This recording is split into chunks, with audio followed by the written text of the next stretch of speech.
নারায়ে তাকবীর।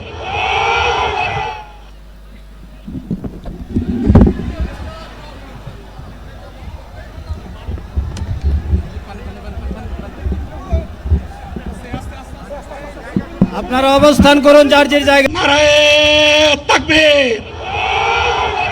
আসসালামু আলাইকুম ওয়া রাহমাতুল্লাহ। কেউ জায়গা স্থান পরিবর্তন করবেন না, সবাই জায়গায় থাকেন, সবাই তার নিজ নিজ জায়গায় অবস্থান গ্রহণ করেন। আপনাদের উত্তেজিত উদ্বেলিত হওয়ার কোনো কারণ নেই। মহান রাব্বুল আলামিনের একান্ত মেহেরবানিতে আমাদের প্রোগ্রাম আলহামদুলিল্লাহ, শুকরান, আলহামদুলিল্লাহ কাসীরান। আমি আল্লাহ তাআলার শুকরিয়া আদায় করি, আল্লাহ তাআলার শুকরিয়া আদায় করি।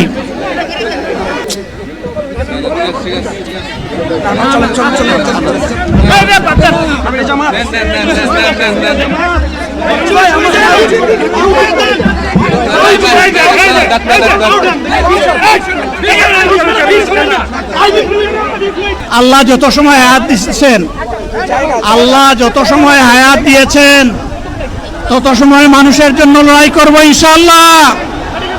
এ লড়াই বন্ধ হবে না। বাংলার মানুষের মুক্তি অর্জন হওয়া পর্যন্ত আমাদের লড়াই অব্যাহত থাকবে। বলছিলাম, জামাতে ইসলামী যদি আল্লাহর ইচ্ছা এবং জনগণের ভালোবাসায় বাংলাদেশের মানুষের সেবা করার সুযোগ পায়, তাহলে মালিক হবে না, সেবক হবে ইনশাআল্লাহ।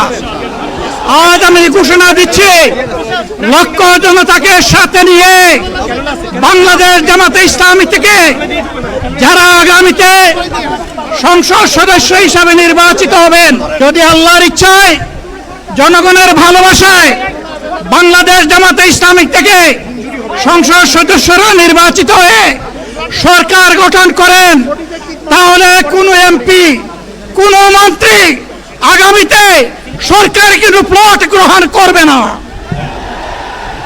কোনো এমপি এবং কোনো মন্ত্রী ট্যাক্সবিহীন কোনো গাড়ি চড়বে না। কোনো এমপি এবং কোনো মন্ত্রী তার নিজের হাতে কোনো টাকা চালাচালি করবে না। তাকবীর। আসসালামু আলাইকুম ওয়া রাহমাতুল্লাহ।